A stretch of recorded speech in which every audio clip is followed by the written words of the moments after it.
everyone. So, just, it has been obviously a very slow day for some of us. And it's been just an off day for a lot of us. So, because it's a new year, I'm just going to show you something just super simple. I've done it before, but I just wanted to show you what I'm doing because I'm keeping it super simple today, but still healthy.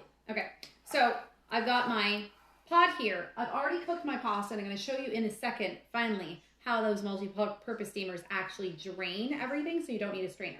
But I just wanted to make the sauce. So I have this pot, and here's my idiot moment. I turned on the pot with no sauce in it. I don't know, it's my brain injury. So I have a trivet underneath it because, it's super nice and hot, but there is nothing in it. See, nothing. Woo!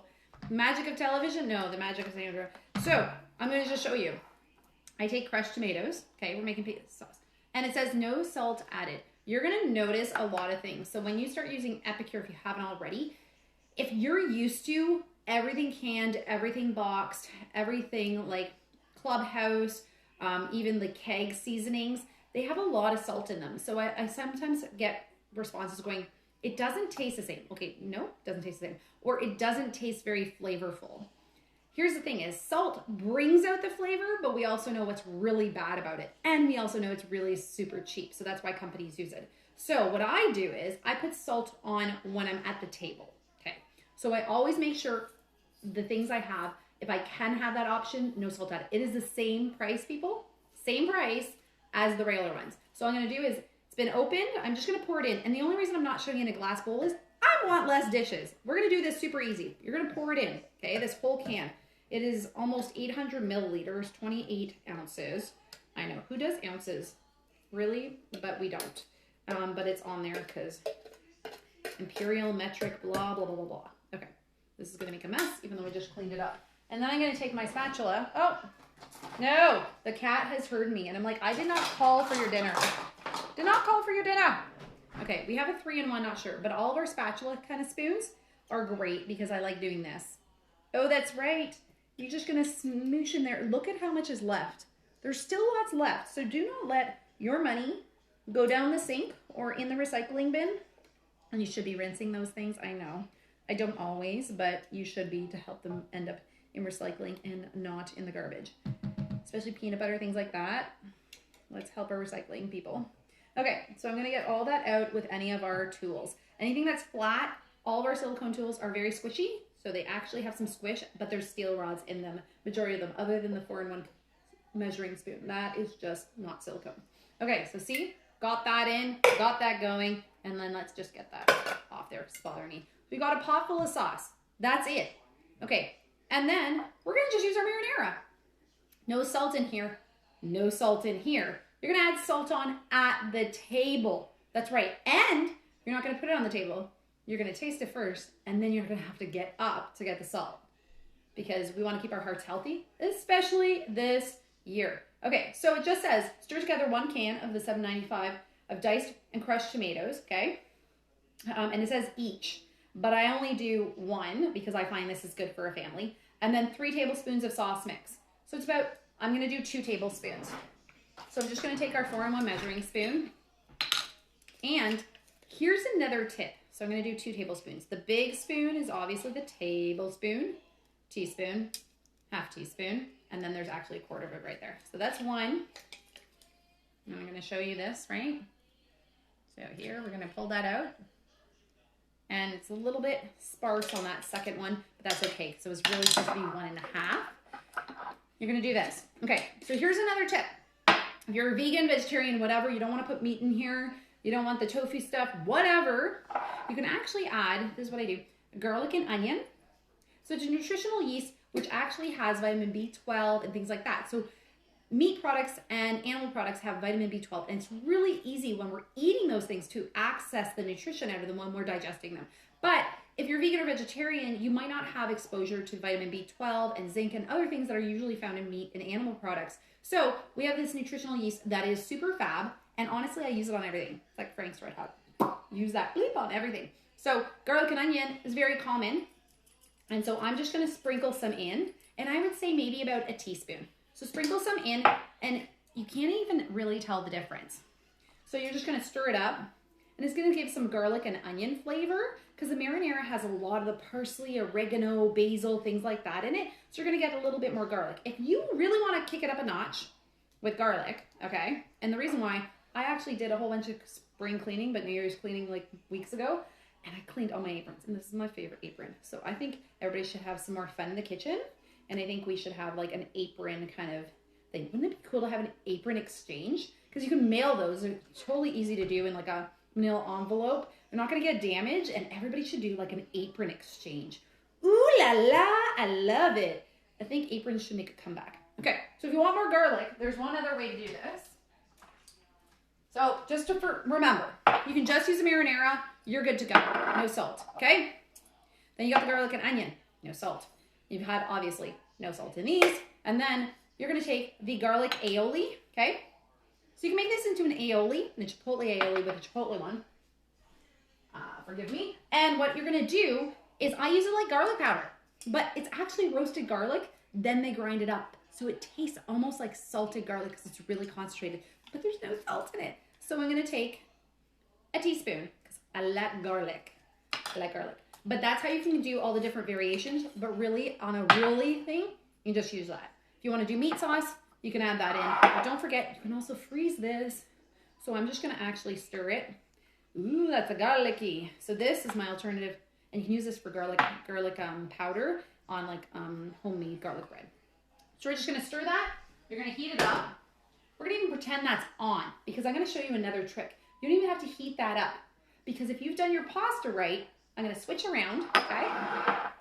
You guys are gonna follow me. So hopefully you guys can see. See over here? Can you guys see this? My pot. We got our multi-purpose pot, and then we've got a strainer. We've got the small holes and the big holes, and this fits on top. So it's genius, and I have our silicone ladle, gonna place it over there. So as you can see, there's some pasta. It's been sitting in there for a while, so this is too much water. But I'm gonna turn this, okay, spout thing here, okay? And then big, because I have big pasta, I'm gonna put it towards the spout. And now I'm gonna show you, see all the dirty dishes? Thanks, kids. I'm gonna just pour it like that. You just hold the lid with the little silicone, okay? And sometimes it's too heavy for me, so I just kind of rest the side of the pot on here, and you're gonna pour out. You just hold the lid in place with the silicone kind of little tabs right there. Easy peasy. Shake, shake, shake. You have strained pasta. So then turning you back here, I'm gonna put this right here, and you really don't need to heat it up because if you kept your pasta hot, especially just even with the water, it's pretty good to go. Obviously, you can always continue to heat it up, but what I'm gonna do is I'm just gonna pour some in. Okay, about half of it for about, let's just say half of it for 8 cups of cooked pasta. That's right, 8 cups. What I'm gonna do is I'm gonna show you something else. This is not super hot, but I do a shaky shake. So the shaky shake kind of sifts the pasta because as soon as you push and put that ladle down below, it breaks the pasta. But if you got it slippery with the pasta sauce, I actually shake it. So it's almost like sieving it, like sand going through. So it's not sand, obviously, but I shimmy and shake it. So it gets to a lot more of the pasta. No joke. If you really want, and you don't want to make a mess, you can do this. You shake it. Okay, super heavy, obviously. But as you can see, now with the shaking, I'm actually in a better state to not break the pasta either. Because especially when it's soft, and then I just take my ladle and stir it around, and as you can see, it's still steaming. So even the heat of the pasta, if you keep it warm with the water, drain it, and then just add room temperature sauce, you don't even have to cook the sauce. Because don't forget, that's vegan, food safe, so you're good to go. You already had your flavors. And then that's it. It's super hot because the pasta is hot. It warms up that sauce, and you are good to go. So I'm just gonna dish this out. And it's a really nice way. I just mix some pastas together because I had to use them up. And usually I have whole wheat, but we have that. So there you go. You can do that. And if you want more sauce, or anybody in your house wants more sauce, you're just gonna pour it on top like that. Depends on how saucy you like it. And you guys know, super saucy. So there you go. Super easy. All you need. And this is all no salt other than the salt that's already in the pasta. Because if you didn't make it, you can't control what's in it. So if you're looking to be a little bit healthier, you just stick to these things. No salt, super easy. You got some pasta sauce, and then go and eat. Take your first bite, then add the salt just to bring up more flavors and the taste. But other than that, you can have a very saltless dinner. That doesn't mean less flavor. It just means way better for your heart. So start from, if you've done the regular big box stuff, start where you're at, add some salt. But then I encourage you to add no salt and start switching everything out to no salt, and then adding salt to the table, because 70% of the salt that we get is in boxes and bags and containers that have been pre-prepared, and salt helps to preserve it too. So it's not a bad thing when we're doing it to preserve it, but it's not a great thing when we're adding so much to our bodies. So if you guys have hypertension or things like that, this is a great, easy meal that, you know what, even garlic bread. That and some unsalted butter. Obviously butter is not super healthy, but less salt everywhere. Every little bit helps to actually make it so that you can stay healthy without even noticing a thing. So who doesn't want easier? I do. And I guarantee you some kid's going to be eating this very soon. So I'm going to piece out. Got that hot. You can go in a container afterwards. I have some extra sauce, and that can go with anything. Lasagnas. You can even make it into a soup. That's right, people. Tomato soup right there. Add some extra water or some broth, some pasta, and away you go. Just saying, you can make different meals out of the exact same things. I hope everybody's having a good new year. I wish you guys so many blessings for 2021. Who knows what I'm doing today, so I don't know if I'm coming back online. There is some crazy things. So if you're hosting this month, you might be able to earn your kit for free. Just saying. Oops, did I drop a secret that nobody else knows? That's right, because you are here instead of somewhere out there. So I have all the deets, and I have so much information and secret information. And don't forget, January 12th is a brand new catalog with something that is more simple, streamlined, but there is, I think it's 15 new products coming up. So I really, really wish you guys a great New Year's, a start to your year. And you know what? Please tell me, what kind of easy things do you make in the kitchen? And you know what? What are your kind of little things that you would really like to learn in 2021 about how to keep it easy? So here's being an easy, quick day, and I'm about to go eat.